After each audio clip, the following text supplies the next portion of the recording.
Shalom Aleichem. We're exploring Likutei Sichas of Chaye Sara / Chanukah Chelek Tesvav, volume 15, Likutei Sichas. Another very special Sicha. So the discussion is that we know that the Shabbos candles of Sara and Rivka, Imenu, our matriarchs, burnt all week long. And this is discussed in passing, so to speak, in today's portion, that Yitzchak mourned his mother until he met his wife Rivka. And he felt better. He felt comfort after the loss of his mother, his amazing mother. And how so? Because the Torah tells us, he brought Rivka into the tent of his mother, and Rashi interprets that he took her into the tent, and he saw that she is identical to his mother, Sara. She has the same miracles, the three miracles, that there was a cloud hovering over the tent full time. That miracle now came back for Rivka, and there was a blessing in the dough. Apparently that even a small amount of the challah would satiate, and that the candles for Shabbos burned from week to week, from Shabbos to Shabbos. That was a miracle by Sarah's candle, and then it returned by Rivka, and that's why Yitzchak was comforted. He saw that he's got a live one, he's got another copy of his mother Sarah. Parenthetically, the Rabbi says elsewhere that think about what this says about the greatness of the Jewish women and of the matriarchs, that in the interim, when Sarah passed away, Avraham lit his candles, because that's the law. If there's no woman, the man lights it. And his candle did not burn all week. Only when Rivka came, did it resume. So it shows the power of the Jewish woman and in the eyes of Hashem. Says the Rebbe that this Shabbos is connected to Chanukah because it's often or always Shabbos Mevorchim of Kislev, which is when Chanukah is. So there's connection. And we see a connection that both in Chanukah and in this portion, we speak of a miracle of candles. Then the Rebbe goes a little deeper, and the Rebbe says, let's analyze this. The Rebbe is going to want to analyze what's the novelty of the miracle of Chanukah when we already had that miracle with the matriarchs. And presumably, we don't make a holiday for every miracle that happens, only a miracle that's novel. We already had that miracle. So is Chanukah just a repeat? I don't know that the Rebbe is asking this question as a big problem, but it's a lot sweeter if we can find in Chanukah a total novelty, a miracle that never had a precedent, and then it makes sense to make it into a whole holiday. And here, Chanukah oil burnt for a whole week. Guess what? The same thing happened by the matriarchs. So how do we deal with that? So the Rebbe begins by saying that there's two ways to analyze the miracle of Chanukah. What really happened there? And this is going to help us see, deal with this issue of the novelty. And the Rebbe is going to say one way is that the miracle of Chanukah was a quantity miracle, that the oil got used up each day and then miraculously, boom, it refilled itself. And the other is the qualitative miracle, that it slowly burnt down much slower. Instead of taking a day, it took 8 days. And there's going to be a difference between which approach we take. Why? Because by the matriarchs, which one was it? Think about it for a second. They lit the candle on Friday and it burnt a whole week. It was clearly a qualitative miracle.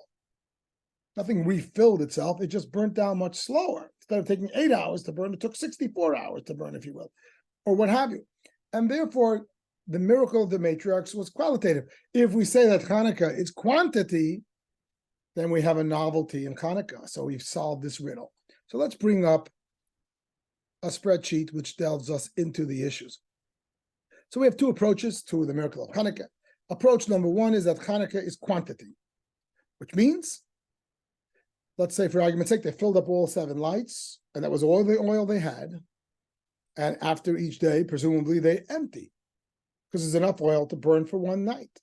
And the next morning, boom, miraculous, poof, it filled up again. Or you could say that the jug filled up again, same difference. Quantity. And the other approach, and of course this is discussed in different commentaries in different ways, the other approach is that it was a qualitative thing. They filled up all the 7 branches to the top. There was enough oil for one night, and that's it, we're done, no more oil. And the miracle is that each day, instead of going down to the bottom, it diminished by 1/8. So the miracle was that the oil took on a different quality. It wasn't like there was a whole new quantity of oil showing up miraculously. It was a more subtle miracle, let's say, that the oil took on a different quality, that it burnt now for 8 days instead of 1. Alternatively, that they, to begin with, didn't put in the full thing, but rather they divided it into 8 parts, and each day it burnt a whole night. Either way, it's the same difference. So these are the two approaches, and like I said, much of this is discussed in commentary. Says the Rebbe, let's analyze this, as we already said here, that the first question is there a novelty?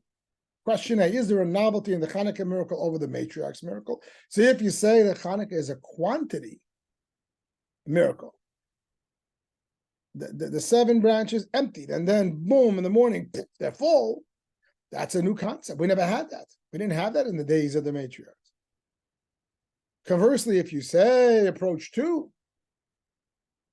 that by Hanukkah 2, it was a qualitative thing, that it just burned slower, then no, it's not a novelty. So this would sort of lead us in the direction of leaning towards approach 1, so that we find the novelty in Hanukkah. But the Rebbe says that each one has another side to it. Yes, if we say the quantity, we do have the novelty in Hanukkah, but there's a problem. It's true that the matriarchs are not a precedent to that, but the oil of Elisha's miracle is, which we read in yesterday's Haftarah. So there's already a precedent for the concept that oil keeps on pouring and it keeps refilling, and it's a quantitative thing. And therefore, in another way, Hanukkah is still not novel. It's not novel it may be novel compared to the matriarch's Shabbos candles, because here you have a quantitative miracle where suddenly oil just reproduces. You didn't have that by the matriarchs. However, it's not really totally novel because you had it by the miracle of Elisha. So that tempers our celebration of Hanukkah and our embracing of this approach. Whereas on the other approach, it's not good either, because as we said earlier, if it's a qualitative, it's completely not novel. That's exactly what happened by the matriarchs. Although over there, if we really wanted, we could say, well, in Hanukkah, it lasted 8 days, by the matriarchs, it only lasted 7. That's a minutia. It's not a different type of miracle completely.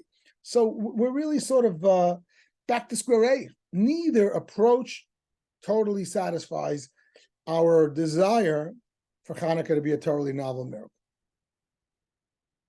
So the Rebbe says, let's dig a little further, and we'll find another problem with each approach. This time it's a halachic problem. Approach number 1, the quantity miracle, that each day the oil emptied and then miraculously refilled. There's a halachic problem with this, because the mitzvah, the Torah, is to light the menorah with olive oil, not miracle oil. So if I fill up oil and it empties, and then by magic it refills, that's not oil that comes from olives, and you can hardly call it olive oil. It may look like olive oil, or feel like olive oil, smell like olive oil. It's not olive oil. It's godly oil. It's miraculous oil. And therefore, how is that even kosher?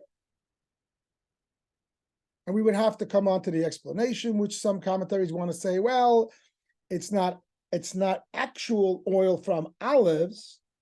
It's Presto, magical oil from Hashem. However, the magic, the miracle was that this oil should have all the qualities of olive oil. But it's not so smooth. It's still a halachic issue on the face of it, because at the end of the day, Torah says that you should squeeze the oil, and that's where you should get it from. This is oil that came from Hashem directly. How is that kosher? This goes in line with the whole concept that mitzvahs are supposed to be done through natural means. So that will be the halachic problem with approach 1. The halachic problem with approach 2 is there's a principle that all the vessels in the temple through which temple service was accomplished were supposed to be filled to the top when they were being used. Any temple vessel that's fulfilling the service in the Beis Hamikdash, in the Mishkan, the holy temple, needs to be full, indicating fullness and blessing, which is possibly the source of the fact that there's custom by many, including in Chabad, that the Kiddush cup is full to the top, based on this concept that the temple vessels are full. According to this approach number 2, that the 7 lights were filled with oil on day 1, and then it slowly went down.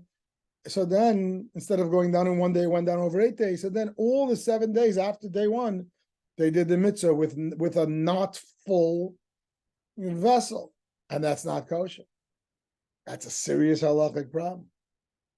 I didn't put it on the screen, but there's another halachic problem the Rebbe denotes, that the rule is you're supposed to put as much oil in there for it to suffice for the night.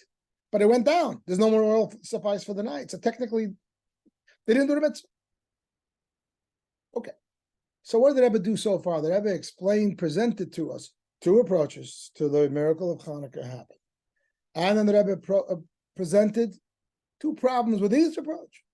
One is a philosophical, so to speak, problem, that either approach, which you're going to take, we don't quite see the novelty of the miracle of Hanukkah, either by comparison to the matriarch's Shabbos Licht, or by comparison to the oil of Elisha.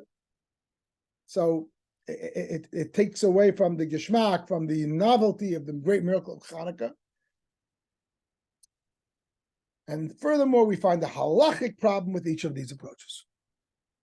So now the Rebbe is going to come and introduce approach number 3, which is going to solve both. But the way it's presented in the Sicha, approach number 3 is presented primarily to resolve the halachic issues, because that's real issue, it's halacha. And then automatically it also resolves the issue of the novelty. Says the Rebbe, I'm going to come up with another approach. It's not a quantity or it's not a quality.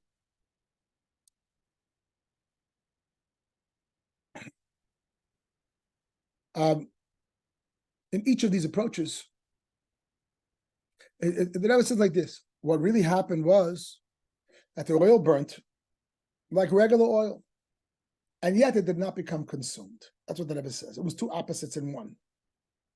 It wasn't quantity that it just burnt normally, and then suddenly there was a miraculous thing for the next morning.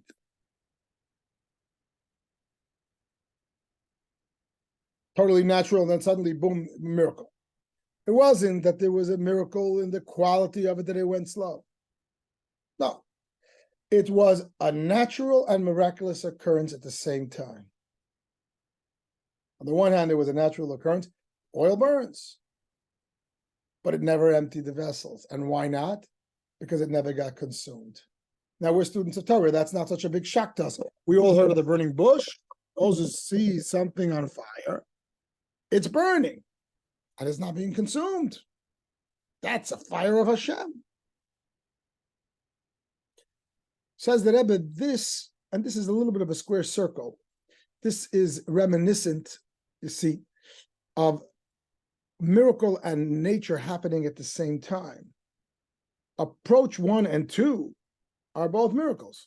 Either the miracle happened in the morning when it refilled, or the miracle happened that it changed its quality. Here we're saying no. Every single moment there was both a natural occurrence and a miracle. It burnt normally, and at the same time, it did not consume. This is a big principle in Chassidus, that where do you find Hashem's greatness? Not in nature necessarily, even though nature is fantastic, it's God's hand, but it shows a limitation. It has its rules. And not even in miracle, because miracle too, even though miracle shows Hashem's infinity, but it also has its limitation, namely that it can only act in an infinite way. It can break nature. The real presence of Hashem is felt in the combination of nature and miracle. Because Hashem's essence, Hashem's true infinity is not finite, and it's also not limited to infinity. He's not limited to nature, and he's even not limited to miracle. Hashem, if you want to find Hashem's presence, you can find miracle and nature combined in every moment. And this is found in the Beis HaMikdash. All the miracles in the Beis HaMikdash, which is enumerated in Pirkei Avos, Ethics of Our Fathers, if you take a look at them, you'll see that they are miraculous things that happen within nature. As an example, it rained, but it didn't put out the fire on the altar. Now, if you want to make a miracle, make that it shouldn't rain. The rain should go outside. It shouldn't go in the temple. That's doable. No, it's not going to be miraculous, because the whole idea of the temple is it's a natural space. Hashem is dwelling in reality, in our midst, in nature. It rained, people got wet. If it rained hard, they got very wet. And yet it did not put out the flames. Another example, this is not in the Sicha, but this is brought in other places. The people would come together and they would stand squished. They couldn't move. When it came time to prostrate themselves, there was plenty of room. Now, if you want to make it miraculous, that suddenly space doesn't count, you should make it that they could stand also with plenty of room. That's not what happened. it was a natural reality. The whole idea is the temple is supposed to be natural. Hashem is living in our midst in the real world. We're a Jewish nation among nations. We're in the world. At the same time, we saw the miracle when it came time to bow. And Avu and the Kula, the greatest miracle of all, where we see this combo, is in the ark itself. The language is Mokam Ha'aron Einim and Amida. The space of the ark did not take up space, which that itself is a contradiction in terms. That the ark was 2.5 cubits by 1.5 cubits. When you stood in the middle of the Holy of Holies, which was 10 cubits long in each direction, the room would measure 10 cubits, and it would further measure 5 cubits from each side of the ark to the respective wall, so that those 2.5 cubits, or 1.5 cubits if you're going the other way, just simply disappeared. But the beauty of this is that it wasn't like that the ark didn't take up any space. Maybe God created some miraculous, rural thing that just showed up, and it's beyond space, and you can't quite put your finger on it. No, this is created by people, by man, and it had to be measured precise. If it was 1 millimeter off, it's not kosher. It's got to be exactly 2.5 by 1.5. So it's absolutely in the world of space, and within that world, it takes up no space. Because the whole concept is this conflict, this contradiction, this square circle. Because we're not trying to reach in a finite. We're certainly not even trying to reach miracle. We're trying to reach Hashem's essence, where there is no rules, there's no limitation whatsoever, and that's what life is about. That's what Dir B'Tachteinim is about. That's what the Beis Hamikdash is about. That's what Hashem's essence is about. And that you can bring the infinity into the finite, and the two go hand in hand.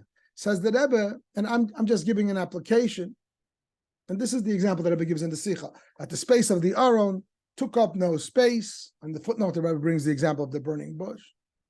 I'm just suggesting to help us understand this just in a practical application, that all mitzvahs that we do are finite, and yet they embody the infinite.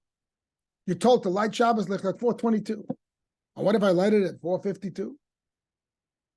You're told to put on tefillin, it has to be exactly the 4 portions. Your mezuzah has to have exactly so many words and letters. And if I have a letter more or a letter less, chas v'sholom, it's a big deal. A lot of people wonder about this. You're telling me that the mezuzah, Hashem is watching my home. It's an infinite thing. It's an embodiment of Hashem, of divinity, of infinity. And now you're getting petty about a little word, about a certain time on the clock. It seems completely counterintuitive. It seems completely ridiculous, which is an old argument against Judaism. Why are we bogged down with so many details when we're trying to transcend and connect to infinity? And the answer is we're not trying to connect to infinity. We're trying to connect to Hashem's essence, which is beyond the finite and the infinity equally, and is only manifest in the combination of both. So again, this is my example. You have a little mezuzah with exactly a finitude amount of letters and exact all these minutiae of rules and rags. And in there, how much of divinity is there? Complete divinity, infinity, everything. So coming back here, it says that Rebbe, this is the Rebbe's approach. The Rebbe wants to suggest and recommend that this is what Hanukkah was about. Not the quantity miracle, namely that it emptied and refilled miraculously every morning. Not the quality miracle, that it just simply took less time for it to burn down instead of 1 day, 8 days. But rather, it's sort of a combination of both. It burnt, but it never got consumed. It was completely natural. It wasn't miracle oil that refills like this. And at the same time, it never got consumed. Why should it? Who says that natural oil that burns have to get consumed? Hashem is in charge, just like the burning bush. It's burning. It's natural. And yet it's beyond nature completely at the same moment. It says the Rebbe, this will explain A and B, both questions that we posed. The halachic problem, namely, that now this is clearly olive oil. It's clearly olive oil, it's not miracle oil. Miracle oil is not kosher. You're not doing the mitzvah with olive oil. You've been doing the mitzvah with a miracle. It's not a miracle, it's natural oil. The oil didn't go down and the next morning it just showed up. That's a miracle. That's a magic trick. That doesn't count for a mitzvah. No, it was regular oil. It was olive oil. And it burnt. And just for some reason did not get consumed. Hashem did that. But it remained the natural oil that it always was, just like the Aron. It didn't take up space, but it was completely about space. The Rebbe has a whole sentence, a whole chapter in the Sicha explaining that when does the Aron have the infinity of beyond space? Only when it has the exact dimensions of space as the mitzvah prescribes. Because to be able to embody such infinity of not taking up space, it's got to be an ark according to the prescription of Torah. And Torah's prescription is that it's the exact precision of space. So this is further contradiction. The lack of space, the infinity of the ark, the utter infinity of the ark is only when it's completely finite and the space measured. You can apply this. It says that Rebbe the same thing here.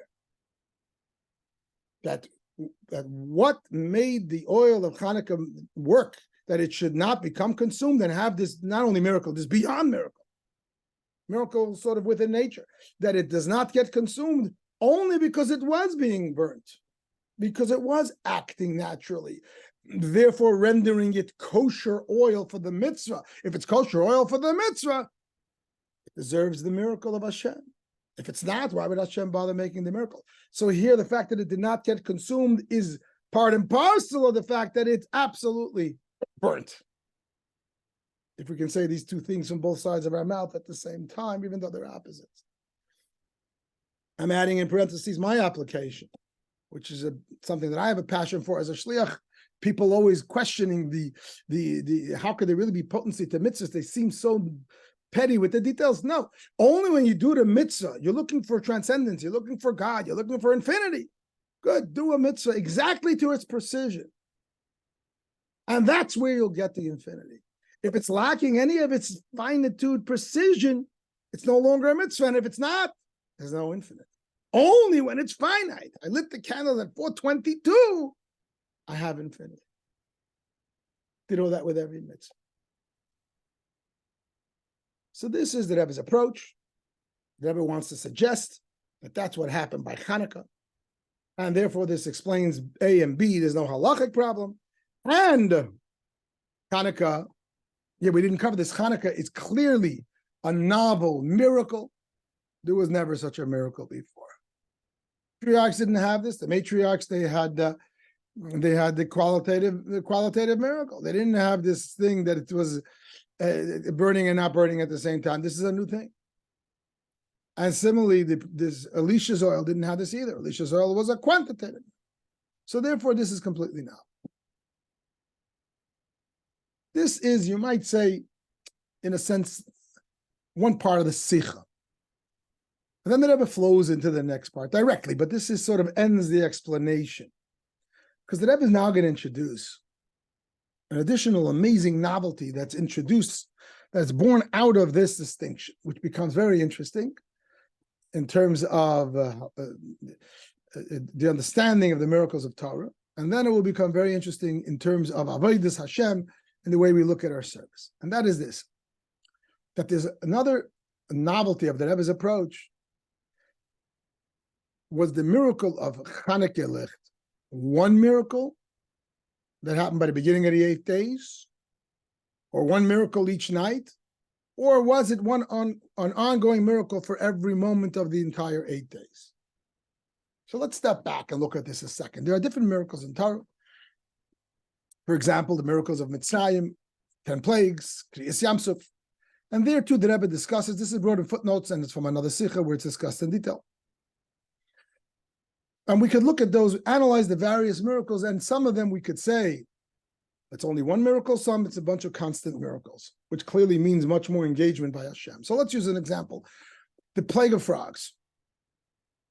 Moshe Rabbeinu picks up his staff, or Aaron as it were, and suddenly, boom, there's 1 trillion frogs in Egypt. It's clearly a miracle. But then the plague of frogs lasted for an entire week. What about that rest of the week? Were all those frogs miraculous? Not necessarily, no. Frogs are a natural phenomenon. The miracle was that suddenly in 1 second you made them show up, but now that they're here. How is that the miraculous? It's not. The proof is at the end of the 7 days, when it came time to go, we needed another miracle to make them die, and then they had to bag them. It was a huge job for the sanitation department in Egypt. They had to bag all the dead frogs. If it was miraculous frogs, it should have just disappeared. They didn't.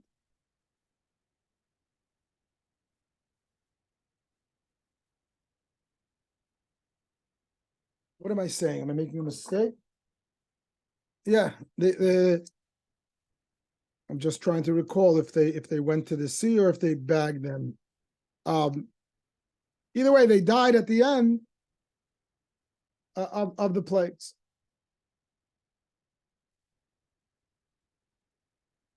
Yeah, they didn't bag them. I'm sorry, they did bag them. They did. I was right. So the miracle of the plagues is squarely a one-time miracle. Aaron picks up a stick, boom, we have frogs. For 7 days it was natural. And then again, another miracle, they should die. Let's contrast that to some of the other miracles. For example, the splitting of the sea. Moshe Rabbeinu puts up his staff and he says, sea, split. And it splits for a whole night. It took a whole night for the Jewish people to walk through it. All those, whatever it is, 8 hours of the night. Was it one miracle that he turned the water suddenly into like stone or glass or ice?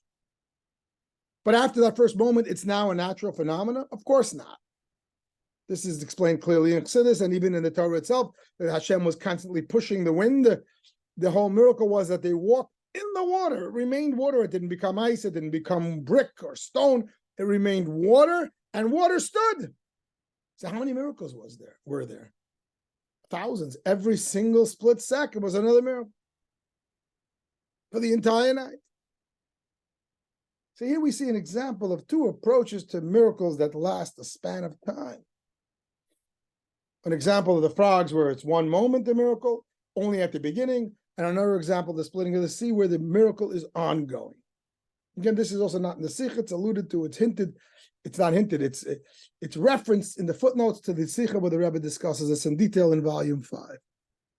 Another interesting example that's given in that Sicha is the plague of blood. What is that? Some people would say, well, Aaron hit the sea, and in 1 second, the water turned to blood. And then there was blood for a whole week. At the end of the week, he said, no, go back to water.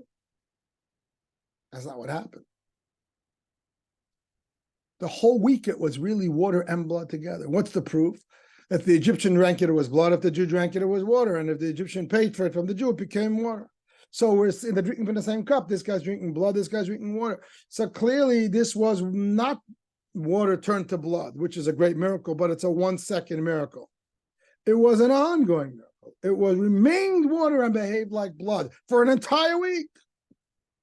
And that's why at the end of the week, they didn't have to drain the Nile from the blood and hose it down and start over. It never became blood.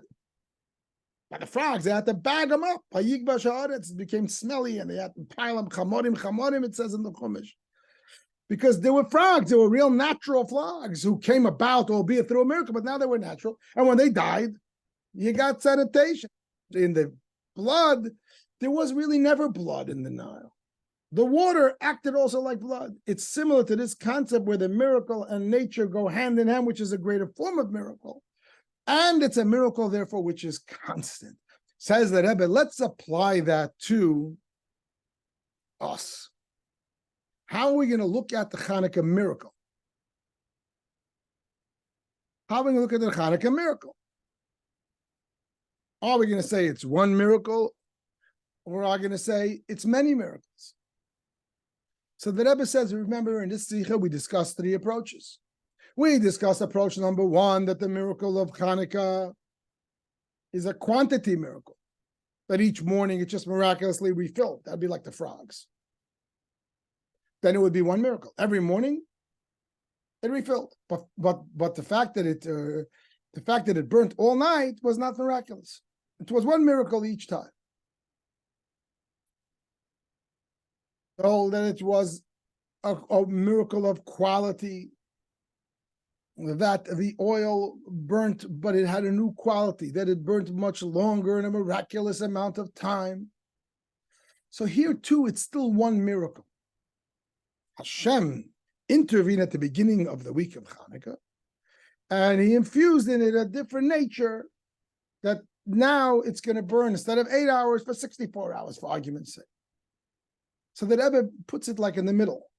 On the one hand, it's one miracle, but it's felt continuously. If it just refills each morning, it's one miracle each morning. That's pretty easy. It's a second. It's an instant.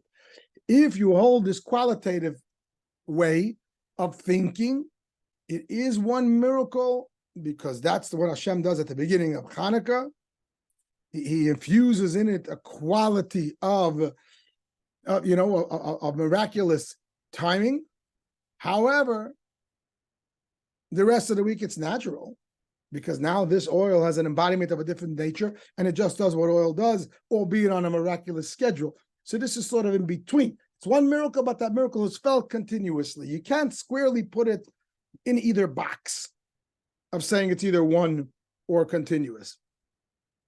But if you hold the Rebbe's approach, that it was nature and miracle combined, that every single moment the oil burnt naturally, and yet it did not become consumed miraculously, and this was constant, and it remained full the whole time.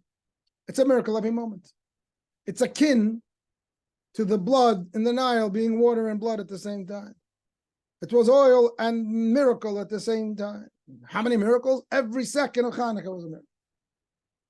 And of course, this is the Rebbe's approach. The Rebbe wants to say, wants to argue that was what Hanukkah was. It was a constant miracle. It was, which is obviously the greatest level of godly involvement. If you read the footnotes, you'll find out that the Rebbe wants to argue that Elisha's oil would fit into approach one.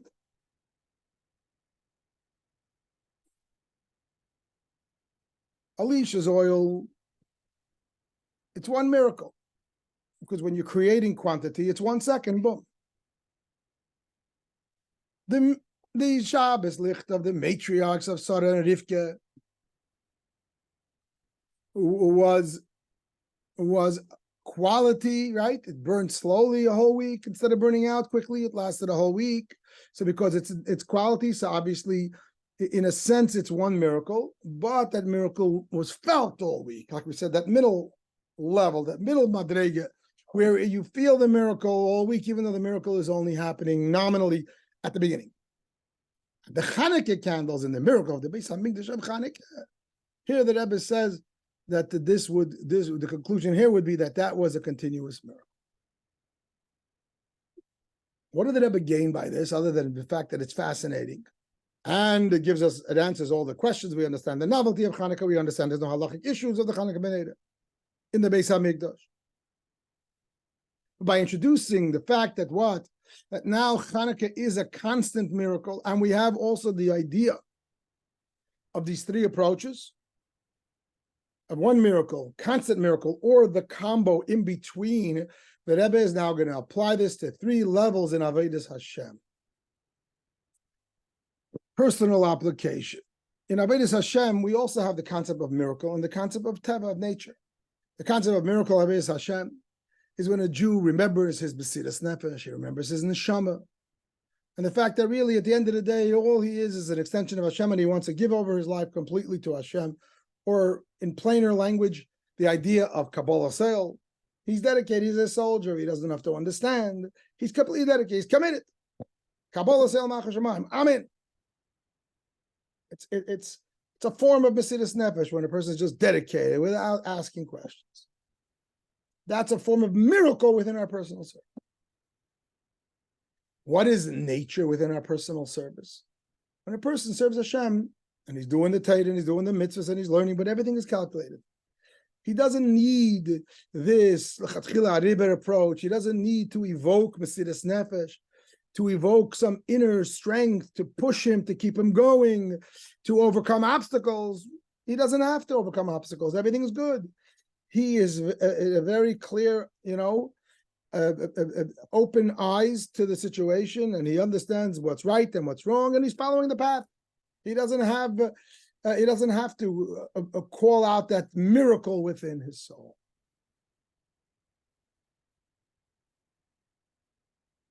So the question is, what's the right approach?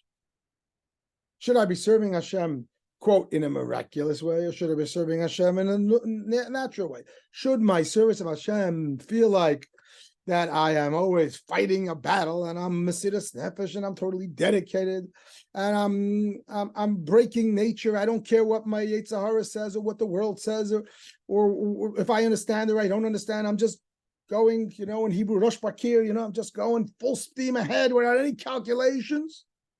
That would be a form of miracle within the human persona. Or is it okay to serve Hashem in a calculated fashion without getting too excited, without getting too hard-headed about it, and just, follow the program? Everything is good. I do things and they're calculated. I know why I do them. I seldom have to push myself to do that which I don't understand because it all makes sense. Which is the right approach? So generally speaking, the short answer is that we're supposed to start each day with the former, and then the rest of the day is okay with the latter. We start each day Modani, Shema Yisrael, Ol Malchus Shemayim. We accept the yoke of Hashem, total commitment, Modani. However, the idea of that's how you're supposed to start each day, as per Tanya, the end of chapter 25, that the only way to serve Hashem is to start each day, and then at night to say Shema, which reminds us of the fact that our connection to Hashem is without question, because that's the foundation of our relationship. But then beyond that, for the rest of the day, you can let the other system kick in and serve Hashem in a quote natural way through your regular calculated service. Comes along the Rebbe and says, let's analyze. We just came up with 3 columns. The Rebbe says there's 3 types of Jews, there's 3 types of circumstances, not 1, not 2, but 3. There is an approach on the left column. A person is serving Hashem. He has that miracle in the morning. And the rest of the day, he's serving Hashem in a natural way, as we just described, which is similar to the idea of 1 miracle per day. The rest is natural, like the oil of Elisha. Or if you take the Hanukkah approach in that direction, 1 miracle a day, it's 1 miracle. The rest of the day is natural. It's not ongoing, like the frogs. That is appropriate when a person is living without struggle. Be it the person himself is a tzaddik, they don't have a Yetzer Hara that's getting in their way, and they're not living in dark times, they're living in holy times, and maybe there's divine revelation, maybe it's based on English, I don't know. There isn't obstacles, there isn't a lot of questions and a lot of problems from within or from without or both. So obviously you're a Yitzhak, your foundation of your service is the quote miracle, the Malchus Shemayim, but then the rest of the day, you don't have to jump out of your skin and just be tough to keep fighting the good fight. There's nothing to fight about. You follow the program. It makes perfect sense. You're there.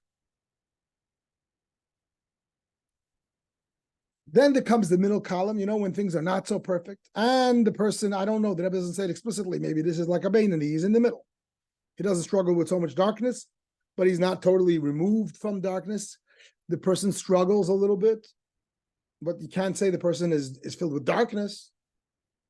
The times, they are struggling times, but you can't call it dark times. It's not the dark moments of Gullus. Maybe it's the lighter moments of Gullus. I don't know if this is clear from the Sicha, but that's like a middle space. And certainly within the person. So here what you need to do is you need the middle column, which namely, it's 1 miracle, but it's felt continuously all day. Translate that in Avodah. Every day you start with Meidani Shema Yisrael, you evoke the miracle within, the neshama, the essence, part of you that is infinite. The rest of the day you act like a normal person, you serve Hashem and take the mitzvahs, but you feel that miracle because you have to have a different quality of your service to survive the challenge, because there is some challenge.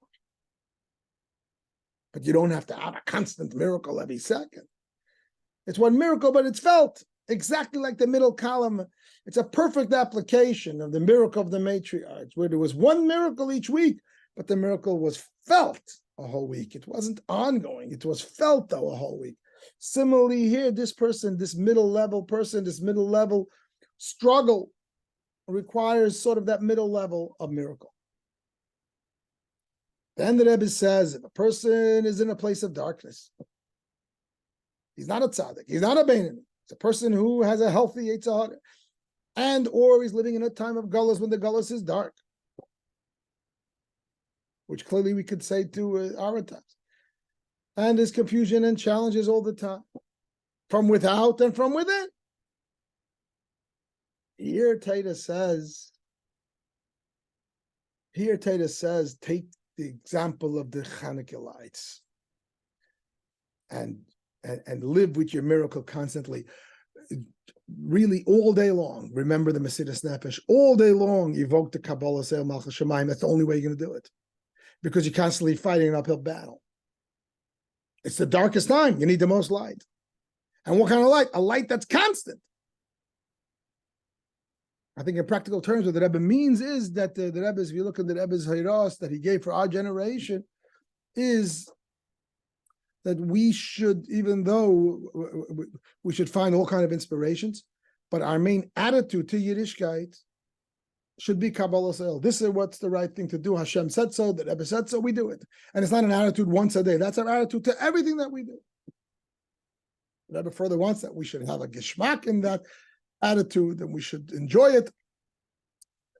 But generally, this is the Rebbe's approach.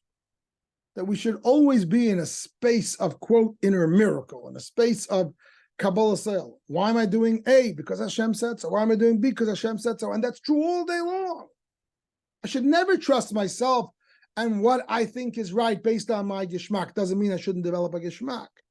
And I shouldn't come to a place where I enjoy it, but I never rely on that. Not just at 7 o'clock in the morning when I start my day, but the whole day long. Every single choice that I make, every moment, the foundation is of that moment. I'm going to do what I need to do. What the Rebbe says, what the Eibusha says, no questions asked. It's a neshama thing. It's a place of Kabbalah Sale. It's a miracle that's constant.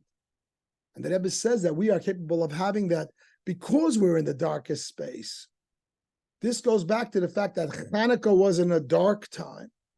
It's a miracle that brings out the number 8, as is explained in Chassidus, because it came in a very dark moment, and therefore it's a light that illuminates the darkness, and a light that illuminates the galus.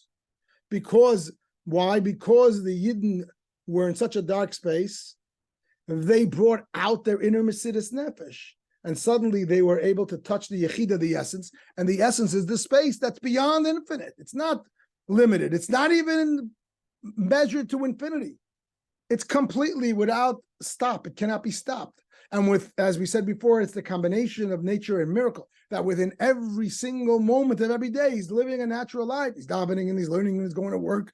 It's totally natural. Within that space, he's acting in a way of Kabbalah Sale, as if it's Rosh Hashanah, as if it's Moedani all over again, because it's a combination of nature and miracle.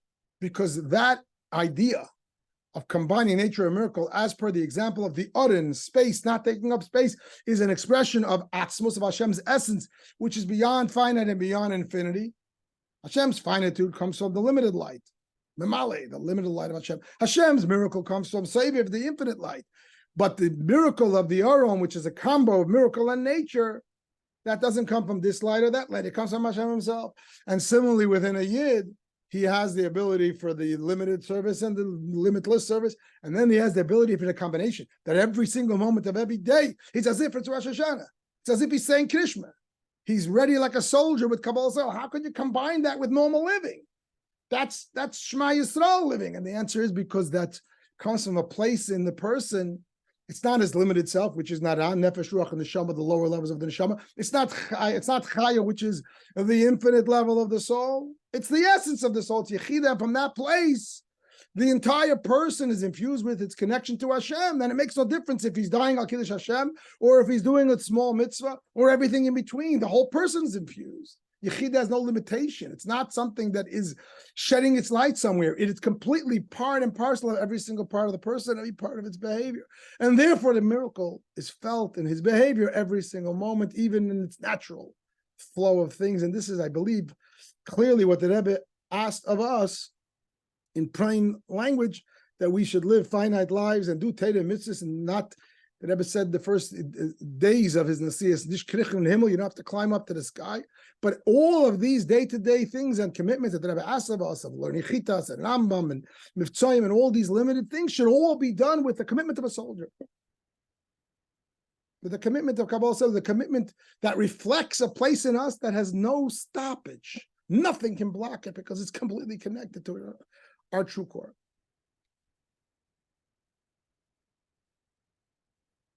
The Rebbe finishes this Sicha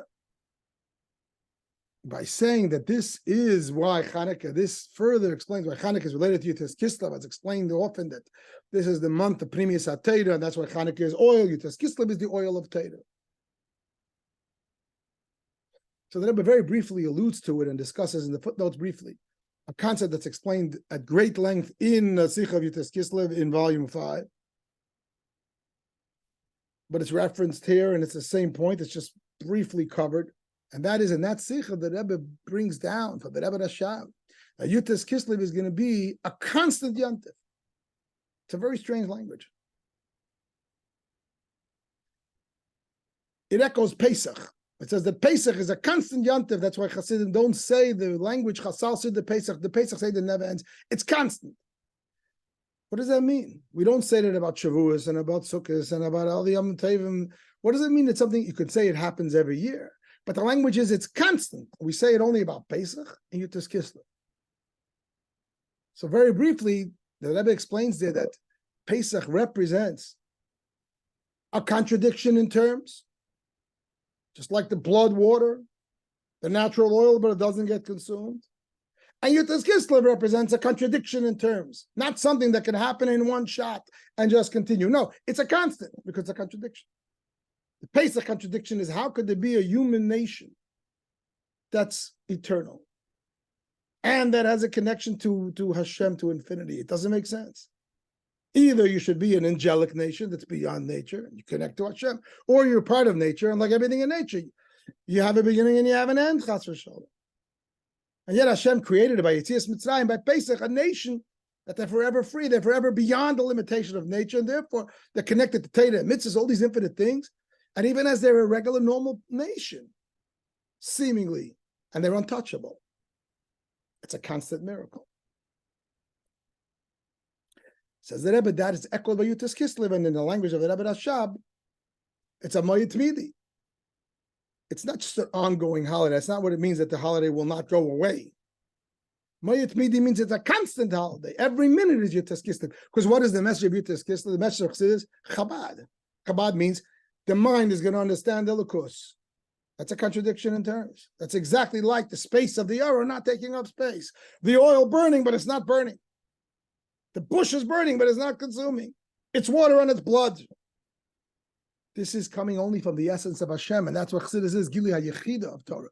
It's the essence of Torah, which is a reflection of the absolute essence of Hashem, and it's not finite, and it's equally not limited to the infinite. It's just beyond. It's everywhere and everything. That's why Torah Chassidus is called the oil of Torah that permeates every single part of everything, becomes the essence of everything. And therefore, what is Chassidus? That a human being with their own limited, tiny little mind can, so to speak, understand the Elokus, which that itself makes absolutely no sense without the Mesiras Nefesh of the Rabbeim to bring out that level in Torah, that essence in Torah, and that essence of the Yid, and the essence of Hashem, and therefore it brings it together, and therefore it's a constant miracle. It's not like the frogs. You can't just make it happen and then lasts. It's a constant contradiction. Every moment that a Yid learns a word of Chassidus and understands it and lives by it, etc., he or she is a contradiction. You're living in Elam Hazi, you're huming your mind, you're Chabadnik. And you're learning things that say that the world is nothing, Einad Mulvade, and you're understanding them. It's a miracle of Dal Tereb, of Yutas Kislev, and it's an ongoing miracle, and it's a gift of the Rabbeim, and it's similar to the miracle of Hanukkah and the miracle of the survival of the Jewish people.